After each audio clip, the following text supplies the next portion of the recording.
guys, welcome back to my YouTube channel. Sade McCall here, and this is the Naija Living Series, Season 1, Episode 7, Education. We're going to be talking about the education system in Nigeria. But before we do that, I would just like to say thank you to everyone who has followed me on this journey. Like these videos, comment, subscribe, share, like, and continue to show me love, because I appreciate it. So let's get into it. Yo guys, Sade McCall here. Welcome back to my YouTube channel, and this is Naija Living Series Episode 7. Right? Right.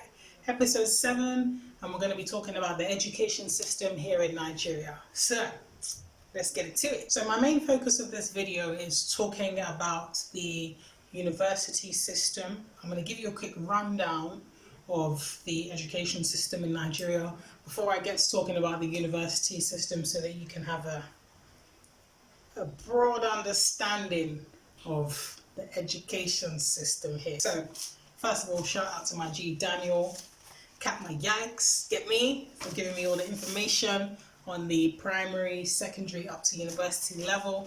You are much appreciated.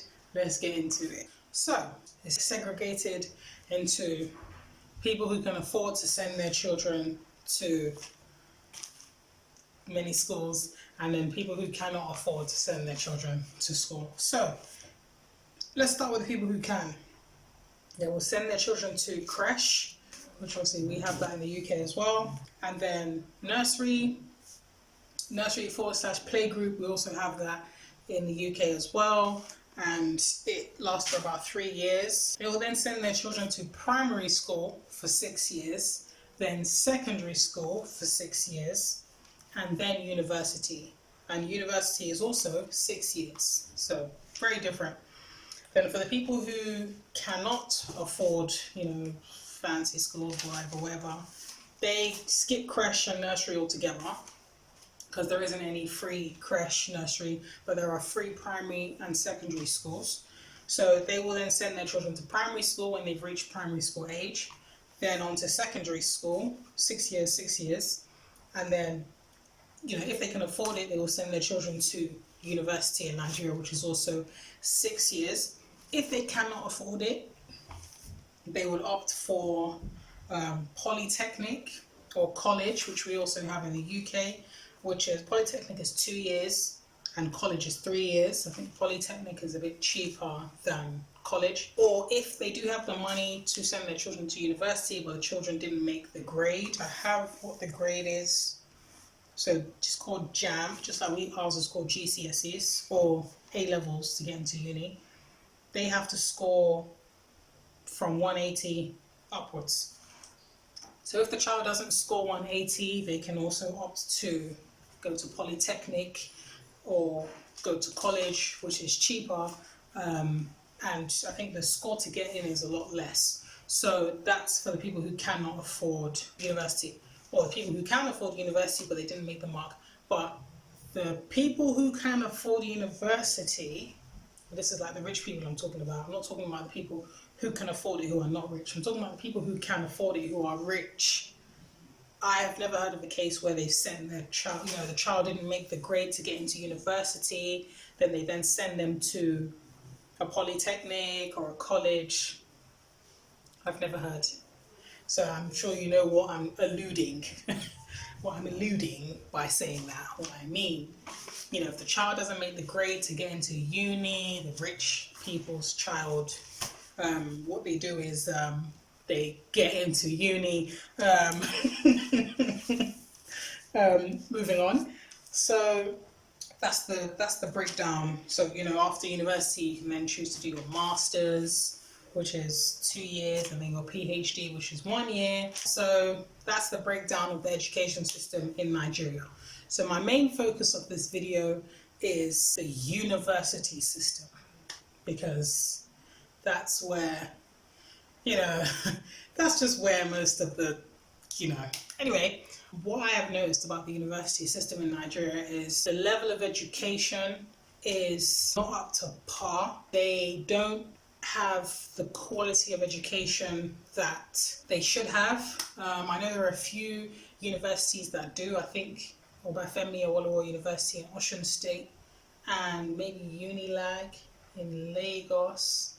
I don't think I've heard of any other university that's really up to par. And this is what's causing, I don't want to call them rich people, people who can afford to send their children abroad.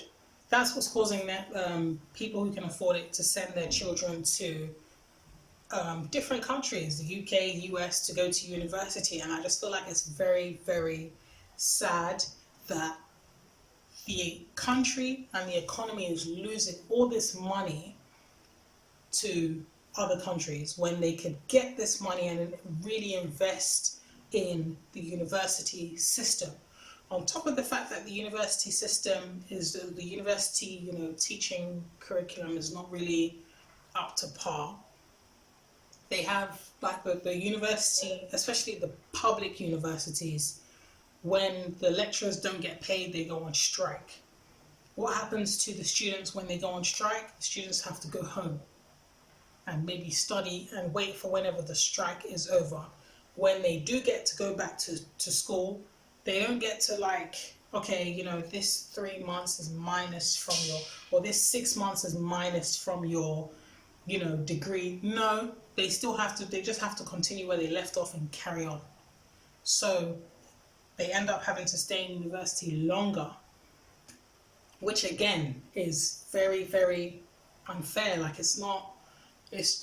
basically before I moved to Nigeria, and I heard, a lot of Nigerians are sending their children out of the country to study. I never used to understand it. Like, okay, why are they sending their children out of the country? They're telling me there are no universities in Nigeria that has education that's top notch, like top quality education that's up to par, that Nigerians can send their children to within their own country. So then when I came to Nigeria and I moved to Nigeria and I started hearing about the education not being top notch, about the teachers going on strike, about the male teachers, the sex for grades scandal. If you don't know about the sex for grades scandal, head on over to YouTube, or you can stay here on YouTube, or head on over to Google and type in sex for grades scandal Nigeria. BBC did a whole documentary about it, where they would plant female students into known predatory lecturers' classrooms to see if the lecturer actually does try to, swap sex for good grades. And they did. So check that out whenever you have a chance to. So that as well, sex for grades, females not being able to pass certain classes if they don't have sex with the lecturer, the strikes, the poor education, the teachers not being paid, the conditions of the universities. I really understand now why people send their children out of the country to study. But the sad thing about it is the university tuition fee that they would pay is different to a tuition fee of someone who's a citizen of the country, which is really sad. So they have to pay very high tuition fee, they have to pay for accommodation, they have to pay for maintenance, the child, feeding, yada yada. Look at all this money that the country is losing. Look at all this money. If we gathered all this money and actually put it into the education system, not into the pockets of corrupt politicians, into the education system, and create a top-notch, top-quality education system so that people from other countries want to come and study in Nigeria. I mean, I don't even know. What would be better than that? Let them come in, study in Nigeria, and just, help grow our economy. What's so hard? Instead, you have Nigerians sending their children to the UK, sending their children to the US, sending their children all over to go and study. It's sad. It's sad. So, I mean, that's my little piece of advice. Nigerian government, sort it out. Sort it out. Thank you for watching this video, and I will see you guys in my next video. All right.